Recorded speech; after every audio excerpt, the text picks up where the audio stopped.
രാജ്യാന്തര അവയവക്കടത്ത് കേസിൽ ഒരാൾ കൂടി പിടിയിലായി. അവയവം വിൽപ്പന നടത്തിയ പാലക്കാട് സ്വദേശി ഷമീറാണ് പിടിയിലാകുന്നത്. ഷമീറിനെ പോലീസ് വിശദമായി ചോദ്യം ചെയ്ത് വരികയാണ്. ശ്യാംപ്രസാദ് ഉത്തമൻ നൽകും വിവരങ്ങൾ. ശ്യാം, ഇപ്പോൾ പിടിയിലായിരിക്കുന്ന പ്രധാനപ്പെട്ട കണ്ണിയാണോ? ഇദ്ദേഹത്തെ ചോദ്യം ചെയ്യുന്നതോടുകൂടി വളരെ പ്രധാനപ്പെട്ട വിവരങ്ങൾ കൂടി ഈ അവയവക്കടത്തുമായി ബന്ധപ്പെട്ട് ലഭിക്കുമെന്നാണോ പ്രതീക്ഷിക്കുന്നത്? പ്രതീക്ഷ, ഈ രാജ്യാന്തര അവയവക്കടത്ത് കേസിലെ ഒരു ദാതാവെന്ന് വേണമെങ്കിൽ നമുക്ക് ഷമീറിനെ പറയാം. കാരണം ഈ ഷമീറിനെ ഉൾപ്പെടെയുള്ള ആളുകളെ ഈ അവയവത്താനായി, അതായത് ഈ പറയുന്ന രീതിയിൽ ഇവരുടെ അവയവങ്ങളാണ് അവിടെ കൈമാറ്റം ചെയ്യാനായിട്ട് ഉപയോഗിച്ചത്. അങ്ങനെ അവയവം കൊടുത്ത ആളാണ് ഷമീർ. നിലവിൽ ഈ ഷമീർ അവയവം കൊടുത്തു എന്ന് വെളിപ്പെട്ടതിന് പിന്നാലെ ഷമീർ ഒളിവിലായിരുന്നു. ഇതിനിടയിലാണ് ആലുവ പോലീസ്, റൂറൽ പോലീസ് ഷമീറിനെ ഇപ്പോൾ പിടികൂടിയിരിക്കുന്നത്.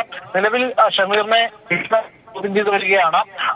ഇതിലെ പ്രധാനപ്പെട്ട കണ്ണിയായിട്ടുള്ള സാബിത്ത്, അതോടൊപ്പം തന്നെ അതിലെ മുഖ്യ കണ്ണി, അതായത് ബെല്ലംകൊണ്ട രാമപ്രസാദ് എന്ന പ്രതാപൻ ഹൈദരാബാദ് സ്വദേശിയാണ്. ഇവരെയും പോലീസ് പിടികൂടിയിരുന്നു. ഇതിന് പിന്നാലെയാണ് ഇപ്പോൾ ഈ കേസിലെ പ്രധാനപ്പെട്ട ഒരുപക്ഷെ സാക്ഷിയാകാനുള്ള സാധ്യതയും ഉണ്ട്. കാരണം ഈ ഷമീർ ഈ അവയവം നൽകിയ ആളാണ്. ഷമീറിനെയൊക്കെ എങ്ങനെയാണ് വലയിലാക്കിയത് എന്നതടക്കമുള്ള കാര്യങ്ങൾ പോലീസ് പരിശോധിക്കുന്നുണ്ട്.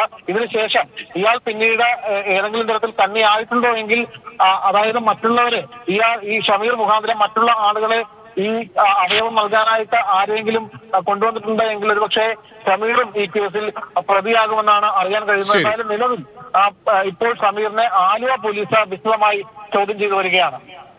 രാജ്യാന്തര അവയവക്കടത്ത് കേസിൽ ഒരു പ്രതി കൂടി പിടിയിലാവുകയാണ്.